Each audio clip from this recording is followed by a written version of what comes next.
real time kind of mono scenes, but whatever you want to do, I'm down with. I'll throw us up on Facebook, and then I'll tell you how many suggestions we have, how many, and then you just pick a number, and then we go, and that's it. And then after, I like to have a little conversation after, just like mostly about how you got into improv, and maybe if something came up in the scene that was super fun. Cool. I don't really like debriefing the scene. Right. I don't really Not care. fun for anyone. No, I'm like, do we? I did a podcast once, and he wanted to talk about the scene, and I was like, "No, okay, but it wasn't very exciting for me. So, Sure. Sure. yeah, we just gonna go. We've Cool. got one, two. Let's see. I'm gonna refresh to give us the latest number. We've got. Oh, cool. Pick a number between 1 and 5. Okay.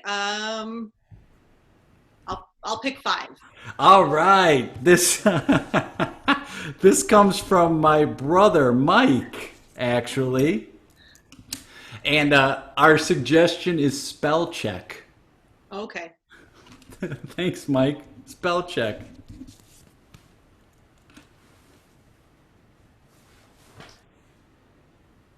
Um, uh, George, Yeah, yeah. Oh, yeah, Sandy. Yeah. I'm so sorry to bother you. I It's know you're okay. so busy right now. You want to come in? Uh, You want to close the door? You want to just stay in the doorway? Um, whatever you'd like, George, because I know sometimes I can be a little bit, rambly. Oh, come. Then you should come in. Come in. Come in. Come in. If you want, close the Thank you. door. Have a Thank seat. Yeah. you. Okay, good. Um, I just wanted to give you a heads up. I Okay. know it's my first day on the job, and thanks again for giving me a chance. Um, Hey, we're glad to have you. oh, well, okay, good. Should I Well, should I sit? I feel like this is a sitting moment. Do I or should I stand? um, How would you that feel more comfortable? I think you would love to stand during this. Okay. All I right. think Great. Great. so. Great. Great. I think so. So, here's the thing. Whenever I start, Ramble away. thank Ramble you. away. You're so sweet.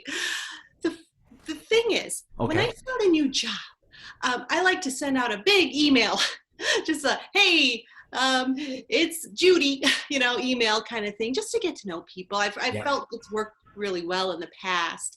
Um, Here's the thing, though. Okay. I didn't use the spell check when I sent it, and I believe there's some really mad people in the office right now. I just wanted to give you a heads up, George. Just I think I'll be able to smooth it over, but just a FYI. Lock the door. Okay. Lock the door. Yeah. Okay. Yes. Oh. I should have told you this when you interviewed here, but you're very perceptive. The smallest mistake kind of it's like a domino effect in the office, Yes. and it's like an outlet for people when they wanna have something to rally around. Something as what Sure. is as insignificant as a grammatical or spelling error could. I mean, that really gives them. Not only is it like a rallying point, but also like now they have something to focus their energy on. Right. And I'm not good at confrontation. Okay. Well, But Martin already has. My desk is a mess. He kind of he did one of those on my desk. So he's really mad. Um, you know, because name, I was addressing everyone in the department, and it went from Martin to Fartin. I don't know how it happened. I did not check it, well, and that's on me. That's that's on me. that's funny though. He does fart a lot. He's known as. And here's the thing: you wouldn't know this, but that's his nickname. Is Fartin Martin. Martin. Yeah. Let me just. You know what? Let me just. I haven't had time to check. I was Sure. getting back. Yeah. Let me Go let me just ahead and read it, let me and just let me read know it. that. I'm sure it's. I'm sure, like, and I'll be honest, if Fartin Martin is the biggest spell check, I mean, who cares? Let me just pull it up here. Sure. All right, so let me. Uh, okay, all right, let me just. There we go. Okay, here it is. It's Judy. Okay, that's good. Hey, exclamation points, capital letters. I'm fine with it. Like, It don't. just stands out. I mean, like you do, we want you, like when I talk to you in your final interview, we want you to bring your whole self to work. And we are not a company that just says, bring your whole self. We really want you to bring your whole self to work. A big reason why I accepted the job. I mean, I'm really a walking capital letter. That's Yeah. That's sort of what I think of myself as, a capital letter with a exclamation point just trailing behind. I like that thing you did. That was good. You're like, this. Like a big doom, and It's an accent. It's an accent. And I can't help but be me, George. no, I mean, we want that here. And what? Okay, I'm gonna put all the cards on the table, and I'm gonna read this, but I'm gonna put the cards first, and then I'll put the cards on the table. Then I'm gonna read the email. You just do what you will with the cards.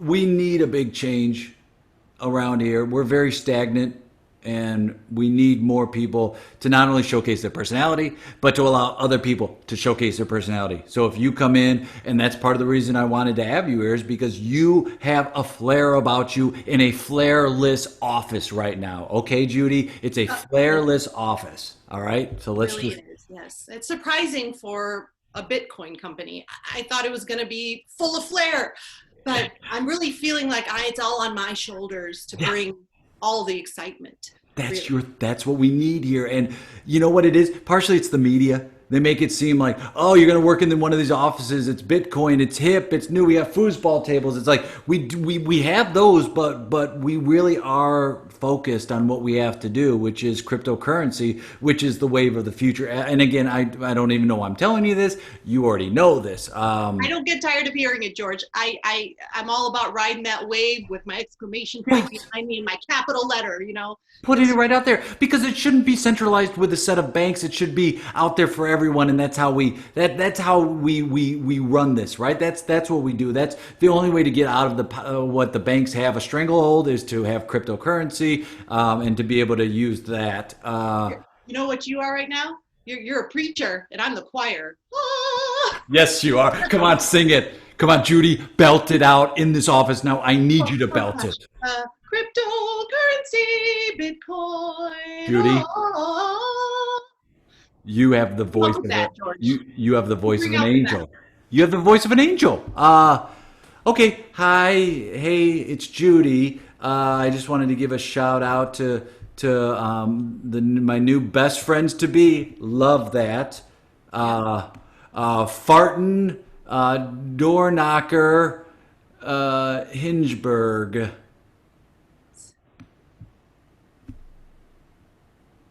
I honestly don't see anything wrong with this. Okay, well, just keep reading, because Okay. there might be something worse.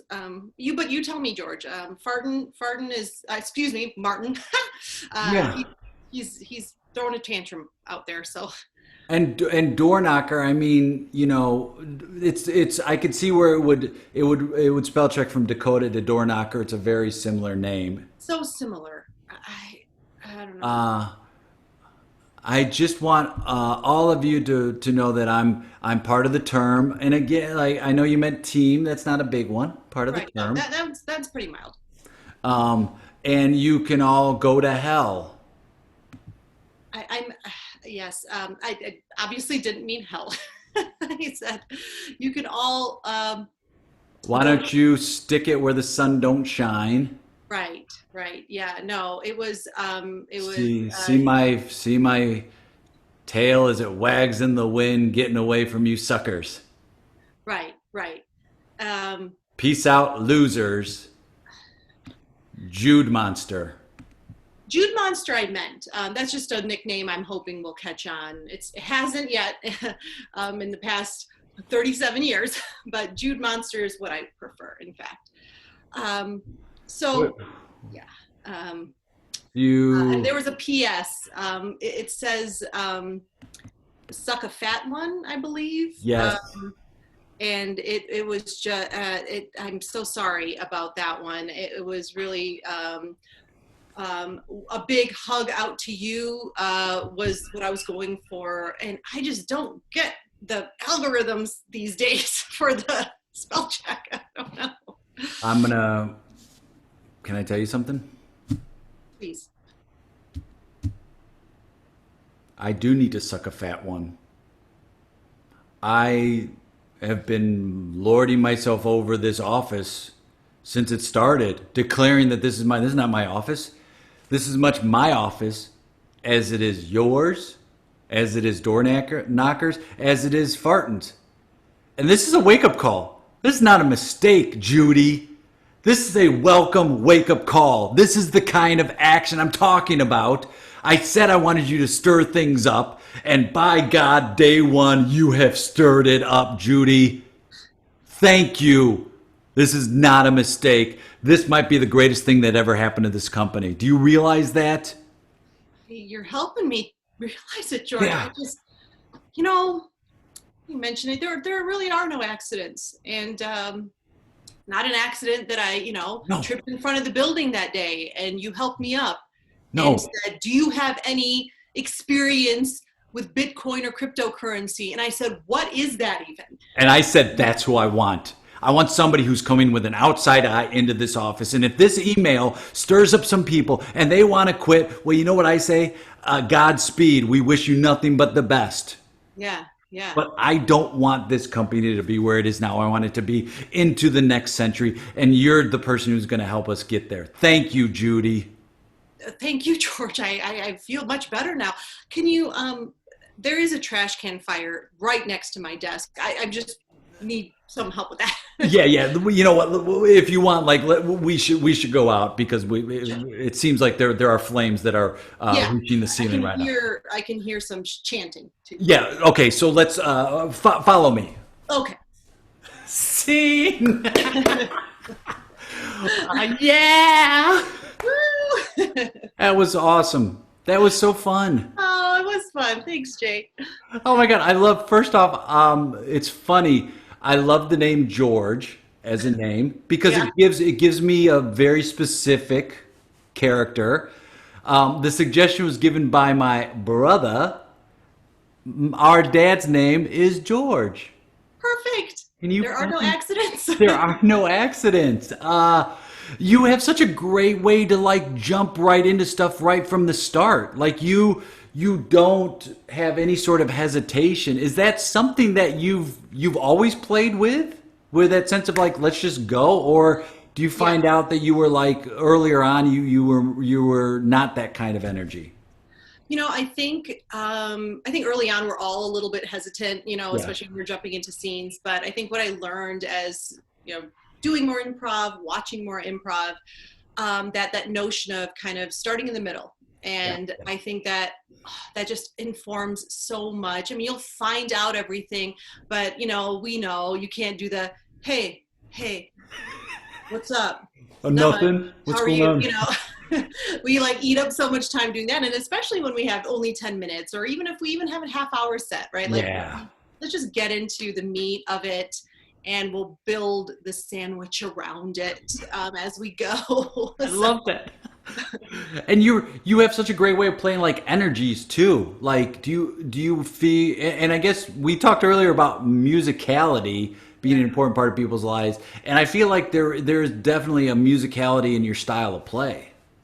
I think what that might be is, I love character work, so I really, try and draw on just personalities I'm around or are familiar to me. But I also, I totally lost my train of thought. But no, I feel like I always want there to be not only just what you're saying, but just what you're watching to be interesting. Sometimes there can be scenes, and I have seen it done very well, where it's two guys or women sitting, doing one of those scenes, very just it's all about the dialogue. And for me, I work better if I can be a little bit physical, if I can bring the energy with facial expressions and kind of everything I have to offer. But yeah, no, I think that, yeah, back to like the music stuff. I just always want there to be a feeling and a want. That's what I was going to say. I've been really working on just knowing that want, right? Like, Oh so right yeah. away I knew Judy was nervous. There was a nervous energy about her, but she still trusted George. George was definitely the guy in the office she felt closest to, you know, Yeah. and I mean, it was definitely that like, oh, George was probably the boss as well. But yeah, I like to establish a relationship and a want as early as possible, because then we can just get into the meat of the scene, you know, versus who are these people to each other and all that stuff. So that stuff comes with time too. You know, I know I've committed every improv blunder too, where it's like, who are you to me? We didn't figure it out after 15 minutes. Yes. Yeah, and you're like, I'm also polite in this scene with Yeah, you also being polite, and we totally. shouldn't ruin the scene, should we? Yeah, one person's always scared to make Yeah. to heighten it or Yeah. to make it about something. And you know, being like doing coaching and teaching and stuff as well, that's always that hurdle where the politeness and then the oh, I don't know, should I be the one to initiate this or should I? It's like, just do it, get it, just get it going. You figure it out as you go along. So that's kind of how I Just would like to play. fucking do it. Nike, just do it. Oh my gosh, Nike needs to sponsor every improv Seriously. theater out there. Just fucking do it. Just do it. Just do it. Just do it. Just do it. Like that's that'll help you get past the hesitancy and like just start doing action. Do you have movement training of some sort, or do you, because you do play with a very physical sense to you, and I wonder if you, in your background, like were you an athlete or did you have movement training of some sort that lended itself to this? Again, not really. I mean, in the sense of like, certainly not an athlete. I danced. It's like, Absolutely not even close no, to athlete. in fact, it's like, it's pretty sad how athletic I am, but I definitely, for me, creating a character is also creating the physicality of a character. Yeah. So, I've always been, not just when I create a character, I'm not only thinking about a voice or again a backstory or a want or you know a certain maybe facial thing they do. Yeah. It all, I mean, it has to come like from head to toe as far as what that is. And yeah, I think I've always enjoyed physical comedy. I mean, my very first like comedy crush was I'm dating myself here, but John Ritter on Three's Oh, Company. Jack Tripper was yes. just, And what a I, great name. yeah, Tripper. Jack Tripper. It was already in the name. I mean, it's pretty heavy-handed, but I didn't care. Like I was, and it was like I was watching it in, I guess, reruns or whatever. It was Yeah, like growing up in Detroit. It was on 7:30s after Wheel of Fortune. I had to watch my Wheel of Fortune, of and course. then I switched it over to watch My Three's Company. And he was just one of those brilliant, you know, physical Yeah. comics. And it wasn't even if he was tripping over something, but it was like just a hunch or just like you know, like Yeah. whatever it Yeah. is. Yeah. Even the slightest movement, it was, I don't know, just learning, seeing that from an early age and kind of seeing the power of that has in a performance. I guess maybe that just kind of informed how I wanted to be a performer. Yeah, and I think you find that you're like, oh, I'm attracted to that style. Oh, I like that. I don't know what it is, but it's just I'm connecting with that thing. And then you take those kind of mentors or idols or people you appreciate, and then I think it influences and it comes into your style when you develop your personal style of play. You're leaning on a lot of that. Yeah, we all have our preferences, and Yeah. definitely for me, it's not just physical comedy. I mean, because I was just talking to a friend about this, where someone had made a comment where it's like, well, physical comedy isn't like that hard, you know, where meaning like, well, anyone can make someone laugh by falling down. It's like, no, there is actually something to it. You have to be, first of all, you have to make it look real, the physical part, but it only works if the person is a great actor as Yeah. well. So I think of my biggest comedy influence was Julie Louis-Dreyfus.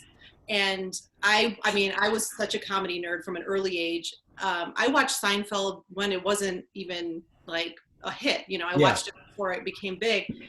And I just remember like being this girl in junior high watching it going like, oh my gosh, this woman, first of all, is among these three, you know, she's in the main cast, like she's a principal character with three other men who are comedy powerhouses in their own right. But she's holding her own, and they give her things to be physically funny too. So good. Yeah, so great. And you know, and I've pretty much followed her career. I mean, I just binged Veep for like the seventh time. And even there, you know, it's like she's playing like this vice president, you know, everything from a candidate to a president, everything. And Oh, it's it's like so good. so good. And it only works because she can back up the physical silliness with this just incredible acting talent. And yeah, so to me, it's the whole package, and physicality to me is something that can really enhance something that's, you know, you're putting out there. How did you make your way? Like, how did you find improv? Like, what was the initial class or interest or show that you did? So it was interesting. I always knew I wanted to be an actor, Mm. but I knew I wanted to be in comedy. I mean, SNL was like, I loved watching Saturday Night Live growing up, and Yeah. seeing people do impressions and all this stuff. But it was funny. That like when I got older, I was like, well, you know, I want to be a serious actor or whatever. And I Yeah. never even thought I mean, I didn't know how to get to that. Like, I was like, well, I want to be an actor. I know I want to make people laugh, but I'm like, I don't know how you get from like maybe an acting school to like doing comedy. And Yeah. so it was just one of those things where and again, being a comedy nerd, I would always like read books or interviews either by my favorite comedians or, you know, about my favorite comedians. And the one thread I saw was that a lot of them started out in improv, like the Steve Carells, Will Ferrell's, Kristen Wiig, like even Julie Louis-Dreyfus. Yeah. Like there's this improv thing going on. And I was like, oh, yeah, I've heard of Second City. I just don't know a lot about it. And there was a Second City in Detroit for a very brief amount of time. And I remember seeing a show there and going, I can't do that. Like, I was just like terrified. I'm like, that's really scary. I can't do that. I need a script. I want to be in a sketch show. I don't want to be. But then eventually I just looked up improv classes later on after Second City was shut down, and found Go Comedy in Ferndale, Michigan. And it was literally that first class.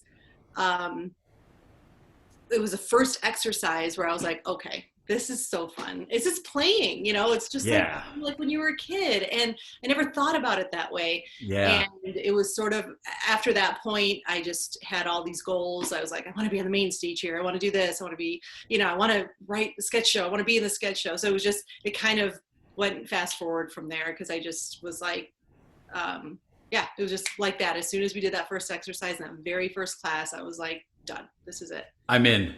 Yeah. It's funny, you're like, I want to be a dramatic actor. As I'm skimming all my comedy books and all my like, I know. If only I could find my meaning. Anyway, I guess it's not. It's like, no, that was kind of steering you to it. Yeah. I don't know what I was, because I remember I had an acting coach for a bit. And it was one of those things where I think I was saying, she asked me, she said, well, what are your goals with acting? And it was such a wishy-washy answer, because I think I wanted to sound like I want to be a serious actor, you know. Sure. Because I felt like if I said, well, I want to be a comedic actress who does really goofy things to make people laugh, and I love sketch comedy. Like, I don't know, I just had this feeling like, well, that's not going to sound legitimate. Sure. I remember this like look on her face, like going like, well, you need to figure that out first. Because I was like, I want to do like serious stuff, but I want to do comedy. And so once I found improv and understood a path, and again, like, there's so many Detroit actors who have gone on to some like amazing things, you know. Huge things. Yeah. And it's like to think, you know, I'm still a dreamer. I don't know where my career is going to go, but I just feel like, wow, it's just at least cool to know a pathway from maybe small improv theater to something bigger. But yeah, I mean, it was a long way to find it, but I certainly think that it's opened the doors to kind of like more possibilities and different ways of even, like what we're doing now. I mean, Yeah. obviously everyone has to be creative and how they're going to be doing content and presenting things without theaters at the moment. But yeah, it's been such a creative, like freedom to know, like, hey, I can write my own stuff, and I can figure out, I've now met all these people that are funny, and I can cast people who I love, and and yeah, it's been a great creative experience for sure. I mean, the gatekeepers are kind of gone, and the Mm-hmm. people, the barriers to doing things, and now you can go. I can reach out to people all over. And I teach for Second City out here in LA, and there's a main, very wonderful group of Detroiters who are here. So you've got like Nancy Hayden was here, and then she's now running. Chicago, yeah. Yeah, she's in Chicago, but you've got like Marc Warzecha, Jaime Moyer, like you've got all these Detroit folks, Maribeth Monroe, Josh Funk, like all these folks who came from Detroit, from that Second City company in Detroit, made their way down and are doing amazing work, not just for the improv, but also in their own careers. And so, yeah, there's no reason now to not take that and go, okay, what do I want to do? Because the paths are different now with all the lockdown. It's like put stuff up online, something's going to hit, and then it's a new journey. And I love their passion for just their never-ending passion for not only Detroit improv, but just improv in general. And like with Nancy was my first teacher back in Detroit. So, Brilliant. I mean, first of all, I went in with just this brilliant teacher, right? Right. Hit the jackpot with that right Yeah. off the bat. And then, and when so I live in Colorado now. When I made that move, I contacted Jamie and Nancy because I was just like, I don't know I'm like, do you guys know, anyone, a transplant from Denver who's knows the scene out there? And I remember they were looking around. They were going, oh, let's ask around because they have so many students and whatnot. And then Jamie said, well, I'll never forget this. She goes, well, there's not a big scene. What's stopping you from making the scene? And I was like, oh, I was like, thanks, Jamie. Yes. No, it was just like such a cool little bit of advice where, and there is a very lively scene here, so it's great, and it's been a wonderful experience here. But I just loved that, and that's certainly what I think, they were like, especially starting that whole scene in Detroit, with Planet Ant, Yeah. first place, and yeah, they're so inspiring. All those Detroit improvisers are very inspiring. And they keep everyone together, and it's like, that series Detroiters, like Tim Robinson and Sam Richardson. There's nobody funnier, and my and gosh. Jamie Moyer, like all those people. You're like, they're just hilarious, nice people that are also they take care of each other too. And it's not that they're excluding anyone, but they're more like they have a very strong bond, and they welcome people into their community as well. But they see the value in it. And I think that has to do with like Midwest roots too. I think those take hold. Oh, I agree. I mean, there's something about that crew. Yeah.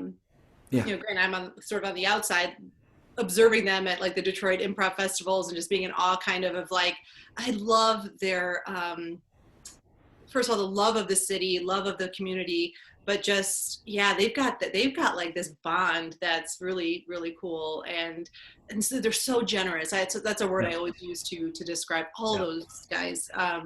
Very generous, very, I mean, they're supportive, just like, how improv's supposed to be. They're that, that perfect kind of example to see up and coming in Detroit like I did. It's so funny. It's like, that's of course how it should be. It got away from it in some places and with some people, and it's like, no, this is how it should be. And then that Detroit Improv Festival is like one of the, like, I've been to a ton of festivals and I love that festival so much. It is just such a welcoming, positive experience. And I think, it's people like Jamie and, Mark Evan Jackson and all those folks that are like, no, this is a responsibility, and we are responsible for helping people and bringing them up with us and helping them shine, and saying those things like, I don't know, why don't you start something? Like, all of that stuff is like, That was it's a good tremendous. Jamie impression, by the way. Well, I love Jamie so much, and She is everybody's favorite improviser. Any show she does, it doesn't matter if your parents come; Oh, they love Jaime you Moyer. don't forget Jaime Moyer. If you No, see her on stage, you do not forget her. I mean, it is, oh, you yeah, can't. she's wonderful. I saw her when I had moved to LA about 5 years ago. I saw a buddy's show, and she was in it, and I remember just thinking, who is that? Like, and I remember selfishly going, I'm going to play with that person one day because she just is energy and fun, and Oh, she just is as great and nice off stage as on stage. I've had the fortune of taking a couple of her workshops, and oh, and it's like the energy that Yeah. she has in general, but just as a teacher is just wow. I mean, it's off the charts. She came to Denver, and I did play with her, and oh my god, it was so exciting, and it was just like just as great as you would think. You know, Yeah. she's so supportive, just helps you in the scene. Granted, I was like, I'm like, this is the perfect moment for me to choke, right? Like I'm on stage with Jaime Moore. Oh God, but it ended up being very fun. And she's just, I mean, she's so supportive on stage but yeah, I think, yeah, back to that Detroit crew. I feel so lucky to have learned all like my improv, Yeah. based foundational knowledge in a city with so much history there. And because Yeah. a lot of the teachers I had at Go Comedy or Planet Ant, I mean, they went way back too, they're buds with all those, kind of original folks too. And so there's so much wisdom and just great, just so much talent So there. much. Yeah. Um, and now you're in Denver and you're teaching now. Are you doing online, like, or are you like, where are you online in virtual improv? Are you doing Well, some I'm shows not and teaching teaching? right now. I was coaching for a while, Okay. and then I was sort of in the process of. There's a place called. It's going to be called, I think, the Rise. I think they're Oh changing yeah, it to Rise. And Josh Amy. Nichols and Nick Yeah, Armstrong are the co-owners of that. yeah, yeah, yeah, Uh, yeah. so I was sort of in the talks to start teaching there when all this stuff went down. But I've done a lot of coaching sessions. I coached a troop out here right when I got in town for a while, and that was a whole other learning experience. I mean, teaching is so different, Yeah. and I learned a lot about myself in that respect. But as far as right now, unfortunately, things are really in flux. I mean, Mm. um, I'm actually doing a weekly show as much as I can back with my old Go Comedy folks on Tuesday nights. Oh, cool. Go Labs with Pete Jacobs and James Casada. And James is out in New York now. So it's kind of this all over the country kind of show. And Yeah. they did a show back in the day, back when everyone was in Michigan, called Beta Testing. So it's really fun. Pete and James are like these form masters. They love to create new forms, new games. It's predominantly like more short form, Yeah. but they make up these super fun games. And so beta testing is sort of they have a cast and they try these games in front of an So audience. And great. yeah, they used to do that on stage in Michigan.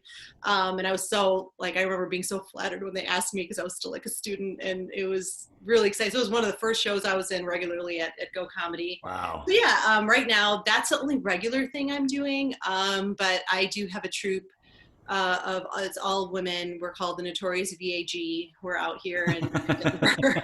And I met these ladies like literally within 2 months of arriving here, and they've like been just that great touchstone of not only Yeah. comedy but like I don't know, just friends. I needed friends when I moved here, and Sure. so we're trying to figure something out because we're like, gosh, we don't know. We used to have a ladies' jam every month, Mm. and that was really fun. And so we're trying to figure out how we're gonna get all that stuff online because the theaters are kind of figuring that out too. So hopefully soon. Nike. Just do Just it. fucking do it. Get it on there. Where can people, if they want to follow you or check out some of the shows you're doing, or they want to reach out, for coaching or teaching or whatever, what's the best way for them to do it? I'm on all the socials. I'm on Instagram, Sheevani 1978, if you wanted to know my age. My friend's like, why would you put that in here? I'm like, I don't know. Sheevani was taken. And I was like, I'm not ashamed about, you know, wearing Depeche Mode master and servant shirt, okay? So good. So good. I wasn't born in the 80s. And Facebook, Sheevani Desai Ignasinski. You can find me. On Twitter, I'm Sheevani1978 on Twitter as well. So 1978 was a big year for me when I was born. Great year. It's a great year. I think so. Grease came out, I believe. Thank you. Oh my God, I'm listening to Born to Hand Jive on like heavy rotation right now. Right? I'm putting it out there. I'm not embarrassed. Yeah, no, never be embarrassed. It's your thing. Yeah, that's pretty much it. I have a blog that I'm really proud of called Impressionista. So it's impressionista.me. And I write about a whole host of things. It was after I turned 40, because I was born in 1978. I don't know if you, so it's been a couple years. Is it impolite to ask when you were born? Because I'm wondering what year. Oh, it's late 70s. Okay. Late in the year, even September. Like 70, 77? Actually, 79? 78. No, you were close. 76. Right, no, 78. 74. Oh, okay. Yeah. Hence the Sheevani 1978. So anyway, I love to write. I've always loved to write, and I'm just really proud of this blog because I don't know. It's a vulnerable thing, I guess, to put yourself out there. And I've written about kind of everything I've learned and I'm going through as you know, you figure things out in life. So it's just something I'm really proud of. And if you want to go read it, it's there's links in my bios on all my socials, but it's impressionista.me. That's awesome. I cannot wait to read it. It was an amazing pleasure playing with you, and I can't wait to play with you again, whether in person, virtual, whatever. I know. Thank you so much for asking me. This was so fun. It was so fun. Have a great day, and yeah, we'll talk soon. Okay. Bye. Bye.